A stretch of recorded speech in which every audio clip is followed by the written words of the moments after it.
Bueno, queridos patitos, este vídeo, tal y como comprometí mi palabra en el encuentro de hace unas cuantas horas en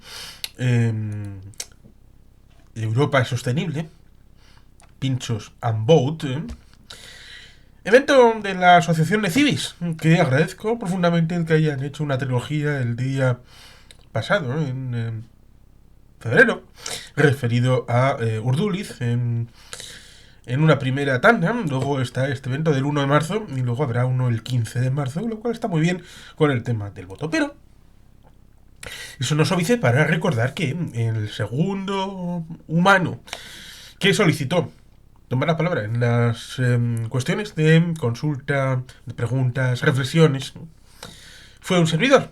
Y el penúltimo en ser llamado, ya prácticamente fuera de tiempo, fuera de agenda, fuera de hora, cuando ya el evento ya técnicamente estaba cumplido, fue un servidor. Y por tanto, digamos que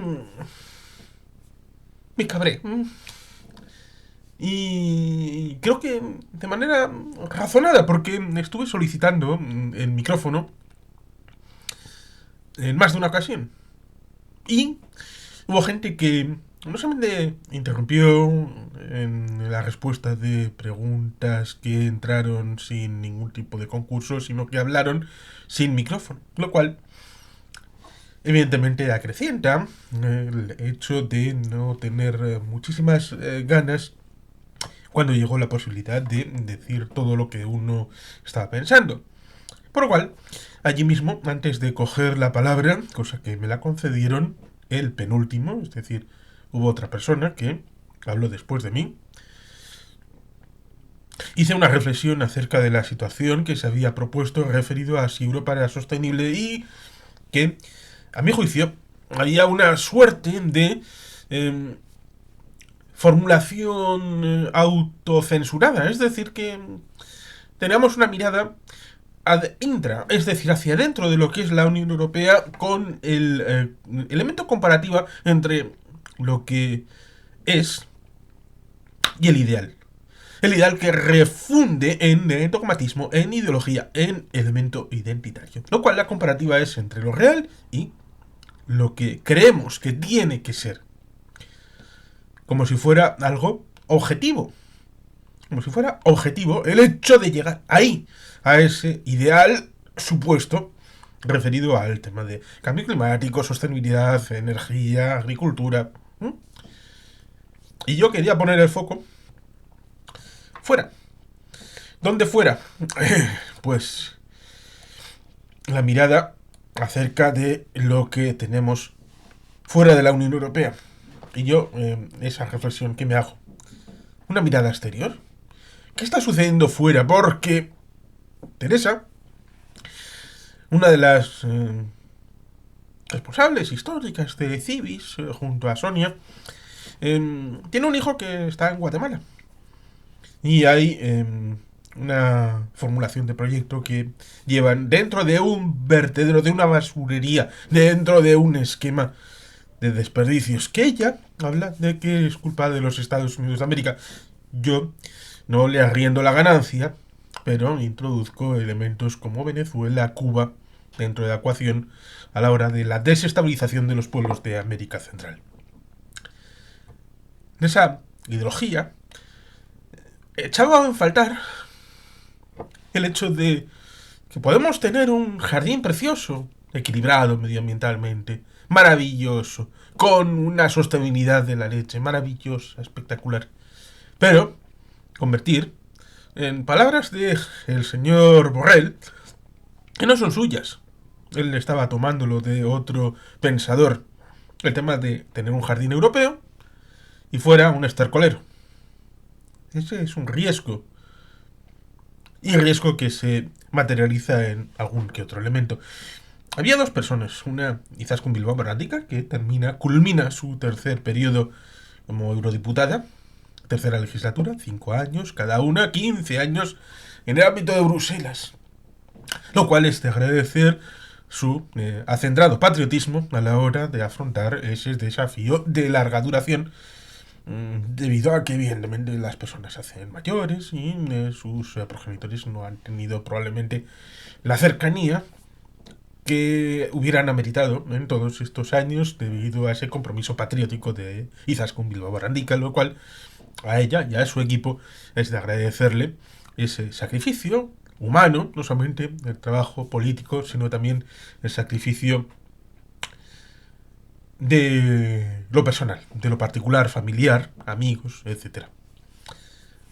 Evidentemente, tenemos que entender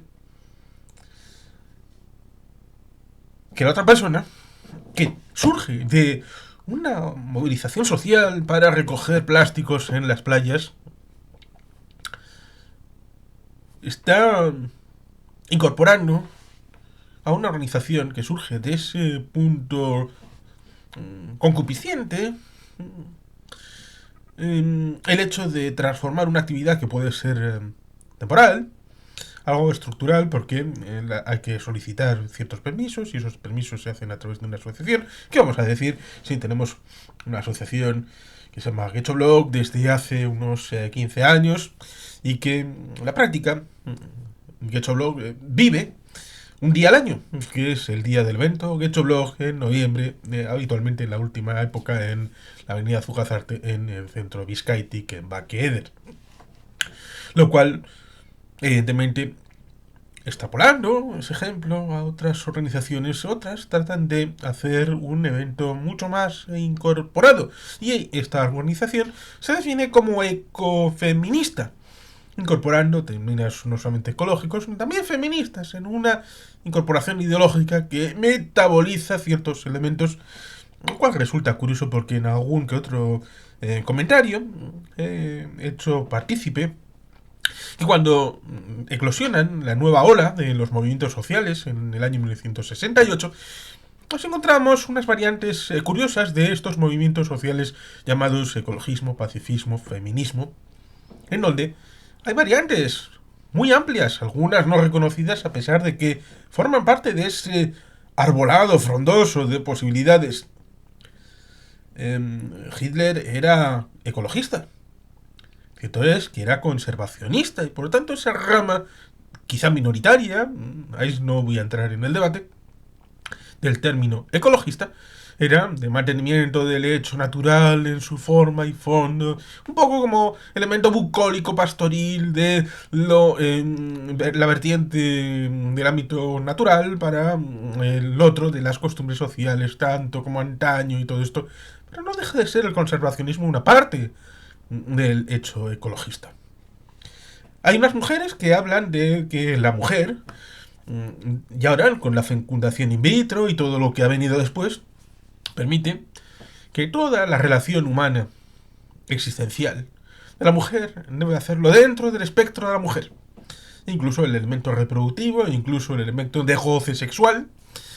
Y por tanto ahí tenemos una variante que aunque algunas mujeres no quieran incorporarlo dentro del feminismo, cualquier teórico de los nuevos movimientos sociales debe de incorporar también esta rama dentro del ámbito de lo que es el feminismo. Del ámbito ecológico, todos debemos recordar el hecho de las presuntas amenazas de los transgénicos. Los transgénicos eran lo peor de lo peor. Y en algún momento, algunos elementos ecologistas dijeron, es que no se ha hecho ninguna prueba para afrontar los desafíos de cómo esto perjudica la salud realmente. Y algunas universidades, por ejemplo, en el entorno de Aragón, la Universidad en Zaragoza, hicieron un campo específico para probar estos elementos en un entorno cerrado. Y algunos, como Josep Pagnias, que ojo, trabajó en Monsanto, es decir, trabajó para el mal, para Satanás, en su juventud, ejerció ecoterrorismo, yendo a esos lugares donde la universidad estaba plantando elementos transgénicos para comprobar si esto era bueno o no, para destruirlos a sangre y fuego. Por tanto, eso no debemos incorporarlo dentro de este marco general referido a esa mirada no solamente exterior, para no limitarnos en el desafío. La muchacha, creo que Blatch, estaba hablando cuando comentó ciertos extremos de sus comentarios a las resultas de lo que el moderador estaba proponiendo y de alguna que otra pregunta. Estaba pidiendo el decrecimiento. Estamos hablando del informe del Club de Roma de 1973, hablando de gastar menos, tener menos. Algunos quieren ligarlo a la Agenda 2030, lo cual es incorrecto, completamente incorrecto. Son dos elementos diferentes. Porque la gente parece como que los elementos complejos o no serán capaces de entenderlo o no quieren que cuanta mayor complejidad tiene la realidad se pierden por los caminos. Y por tanto, de una u otra manera, se lleva a simplismos y a simplificaciones. Menos energía, gastar menos energía, ¿en serio? Como respondió Izaskun Bilbao Morandica, todo el mundo quiere que haya cargadores del móvil que funcionen. Y la nevera, la lavadora, el lavavajillas. Y por tanto, cuando hay un corte de electricidad, que ojo, eso lo verificó el hecho de que hablara de cortes de luz, porque la primera electricidad que se incorporó al uso diario fue la propia luz. Y por tanto, subyace todavía ese asunto de que cuando se va la electricidad es porque se ha ido la luz. Menos energía. ¿Qué estamos dispuestos a sacrificar nosotros individualmente para con el tema de menor consumo energético? ¿A qué estamos dispuestos a aceptar para un mayor compromiso de asertividad en cuanto a la limitación del consumo compulsivo eléctrico en tanto en cuanto tiene consecuencias con el medio ambiente por unidades de medio ambiente sostenibles? Ejemplo práctico de algo que no sería aceptable por algunos es el hecho de las centrales nucleares. ¿Quién está dispuesto a abrir centrales nucleares en España en 2024? Porque son de las energías más viables y son de taxonomía verde por las instituciones europeas. O el hecho que cierto responsable de energía del gobierno vasco en una charla en Algorta llegó a decir de los años 70, cuando se estaba con el boom del petróleo ligado a la crisis del petróleo, años 73 hasta el año 79, se empezaron a hacer prospecciones buscando petróleo. En Burgos hay un yacimiento que hubo para un merchero Bunsen o algo parecido, muy poquito. Y en el ámbito vasco, sobre todo en Vizcaya y Guipúzcoa, se empezó a sondear a ver si había petróleo debajo de nosotros. No encontraron petróleo, pero encontraron unas trazas que podían llevar a que hubiera gas en nuestro subsuelo. Salburúa, una prospección para mirar, no para sacar, para mirar, para intentar explorar a ver si había gas y en qué cuantía. ¿Por qué? Pues porque curiosamente al lado está el condado de Treviño y no muy lejos está La Rioja y por tanto en un subterráneo, si se dieran las condiciones, la bolsa podría ser succionada como ha pasado en otras circunstancias desde un ángulo oblicuo. Y por tanto, saber lo que uno tiene es bueno y saludable. ¿Por qué? Porque no hay ningún problema para algunos para traer gas desde Rusia. No hay ningún problema de traerlo desde países árabes o desde Argelia. Ningún problema. Ninguno. Es más contaminante sacarlo del subsuelo del País Vasco, si es que hay, a coger un barco y traerlo desde el exterior. Tema de los coches. Que hay menos coches. Hombre, resulta curioso. Porque viene ligado con otro asunto. Porque dijo, taxativamente, los viajes en tren son el futuro. Y por otro lado dijo que estaban radicalmente en contra del tren de alta velocidad. ¿Nadie ve la contradicción?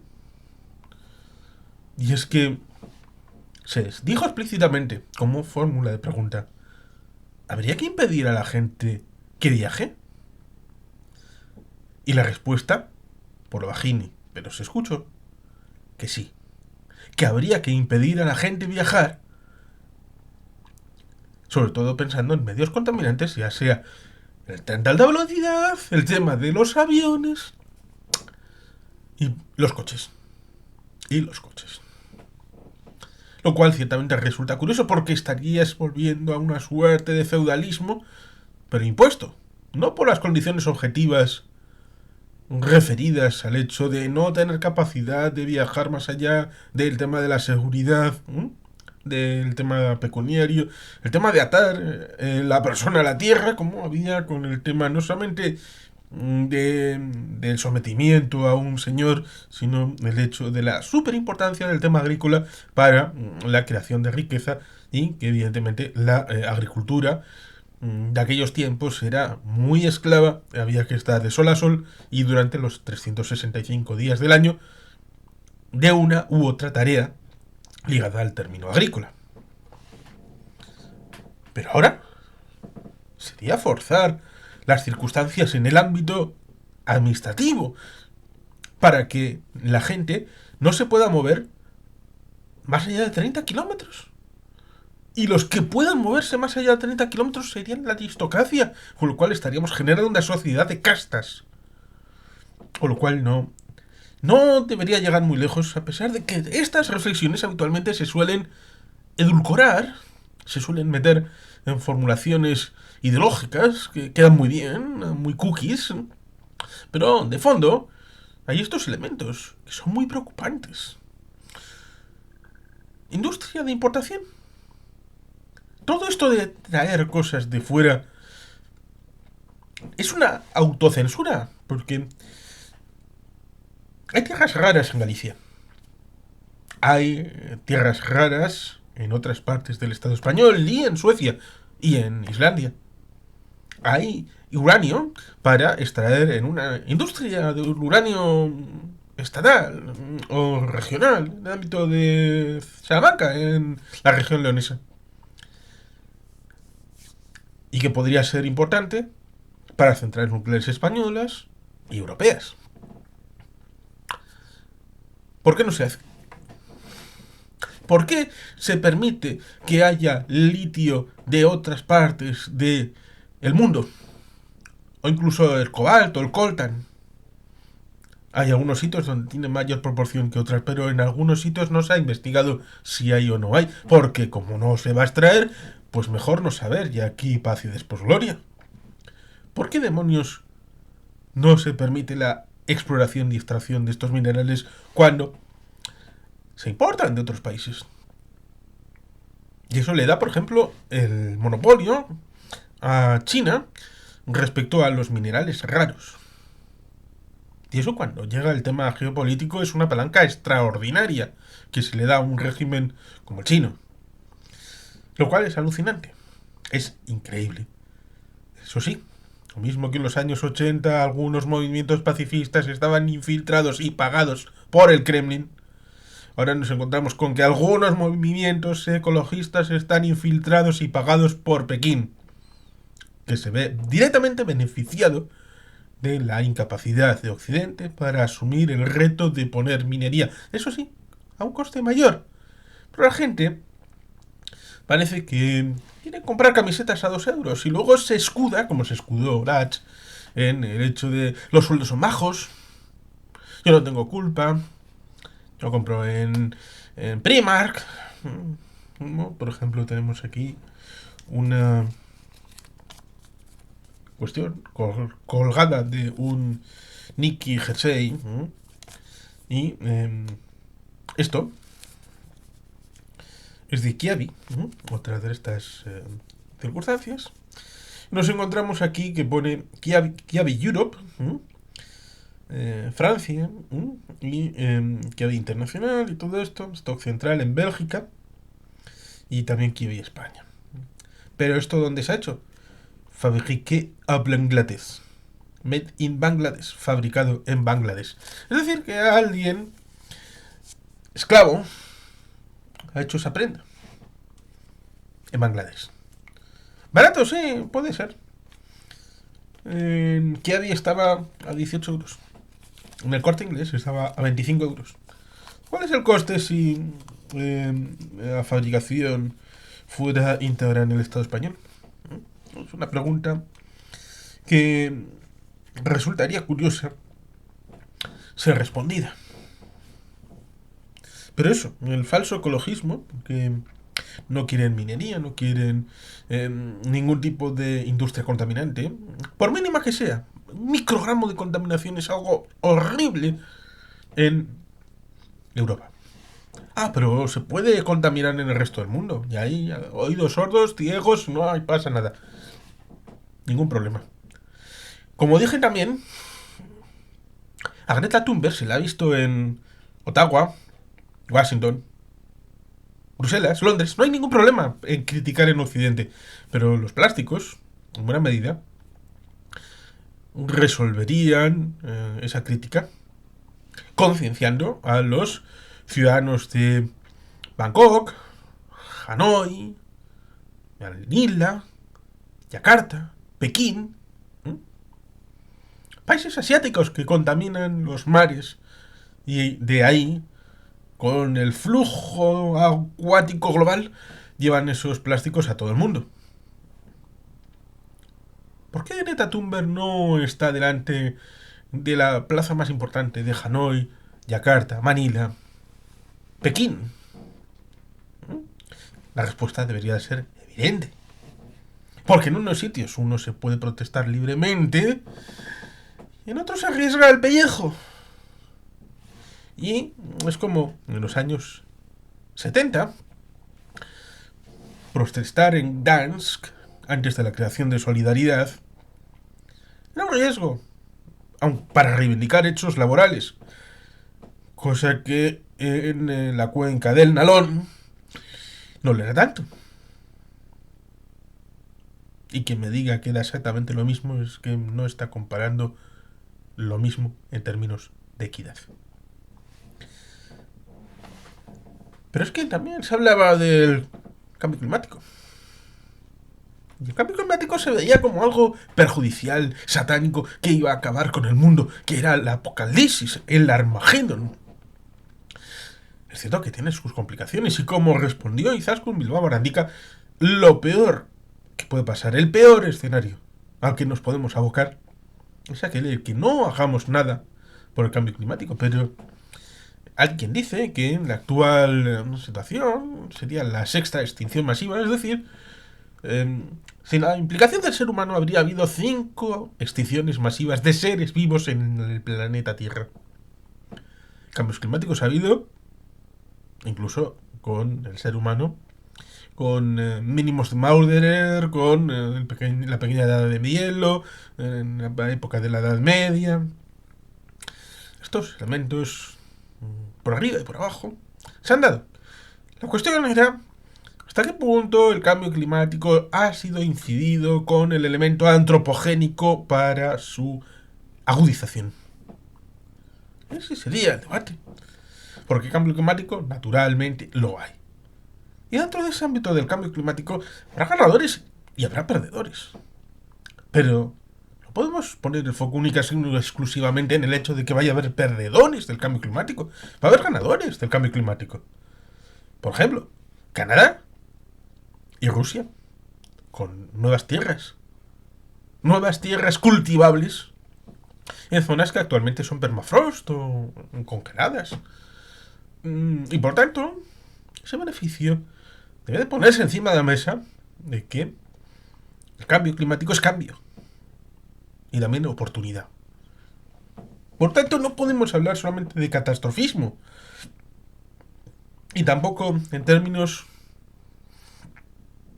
insensatos, porque si hablamos de términos ecologistas y lo llevamos hasta el límite de un ecologismo racional, la única agricultura racionalmente ecológica que existe es la que no existe. No hay ningún tipo de agricultura ecológica porque la agricultura es un hecho de agresión a la madre tierra. es tratar de forzar la incorporación de cultivos que no dan naturalmente, en una fórmula en la que desde hace milenios que hemos gestionado a nuestro beneficio para inducir a una búsqueda de especies perfectas o perfeccionadas, seleccionadas por nosotros genéticamente por miles de años, en un terreno en donde la llamada mala hierba o los animalitos que entran son los que vivían ahí y tratan de recuperar su terreno. Por tanto, cuando pensemos, debemos de darnos cuenta que cualquier actividad agrícola es una agresión contra el medio natural. Y si estamos dispuestos a aceptar cualquier tipo de agricultura, debemos de entender que no podemos hablar en absolutos, sino en relativos, referidos a la participación del ser humano en el mundo natural, porque natural es todo, y lo que no es natural es sobrenatural. Por lo tanto, lo que llamamos artificial también es natural, porque nosotros somos naturales y participamos del ámbito. Eso sí, en un momento dado decidimos que como especie nos íbamos a separar de esa naturaleza porque queríamos un espacio de seguridad y coprosperidad para nuestra especie. Ahora tratar de desviarnos otra vez al mismo punto sería una posición ideológica, no objetiva. ¿Por qué no lo planteamos así? El tema de los plásticos, la crítica contra Occidente, que no hay nada en esos otros espacios, el tema de las camisetas, el tema de los sueldos, el tema de la industria de importación, el falso ecologismo, la minería, la contradicción entre sí al tren y no a la alta velocidad, el tema de impedir a los seres humanos el viajar por ahí libremente, lo cual choca en contra de un elemento fundamental que se hablaba en la charla referido a la sostenibilidad de ¿qué? De Europa. Las 4 libertades fundamentales va contra el proyecto europeo. Es que esas cosas hay que pensarlas. Y esa mirada exterior, la ideología, el tema del jardín, el estercolero, la búsqueda de la prosperidad, porque hay miradas para Europa, pero el debate auténtico debería de ser entre lo que hace el resto del mundo y lo que hacemos nosotros. Porque lo que el resto del mundo hace es importante y afecta a Europa. Lo mismo que lo de Europa afecta al mundo. Cierto es que Izaskun trató de decir que Europa debe de servir de faro. Ya en aquella reunión de Río, en 1992, Europa fue la avanzada, a pesar de que se hacía en Brasil. La avanzada fue Europa. Y en 1972, en aquella cumbre de la que se presenta el Día del Medio Ambiente, el 5 de junio, en Estocolmo, ciertamente era la capital de Suecia y sigue siéndolo.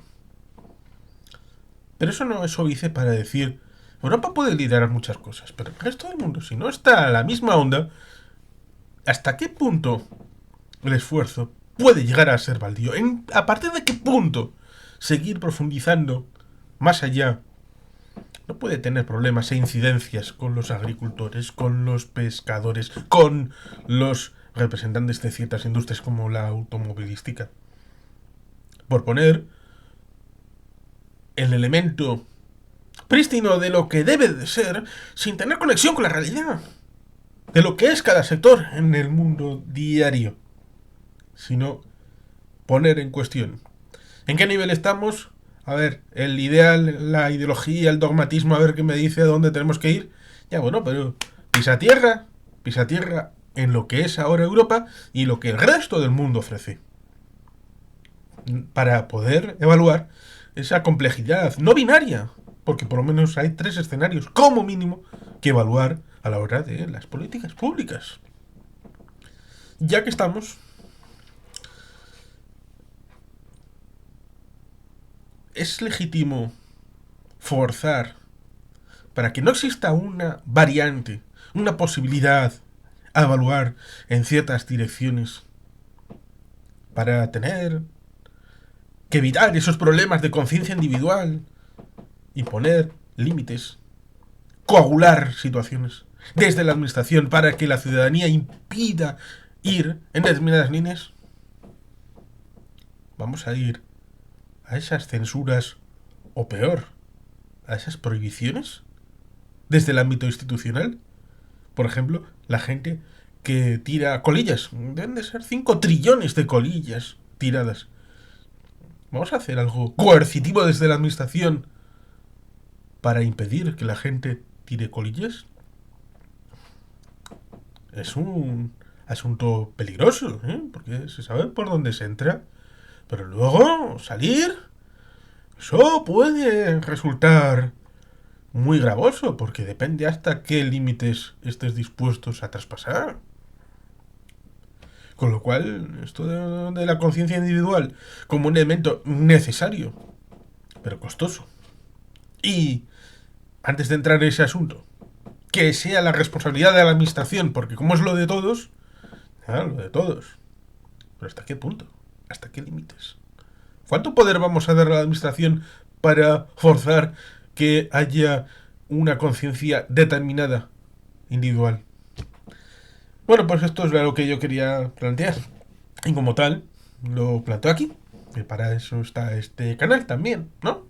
Para comentaros estas reflexiones acerca de este asunto que, si bien me dejaron la palabra, pero no creo que lo pudiera haber extendido de la manera que lo he hecho aquí, por motivo de evidencia temporal. Y sin más, queridos patitos, es que ricasco, agur berbat, bien.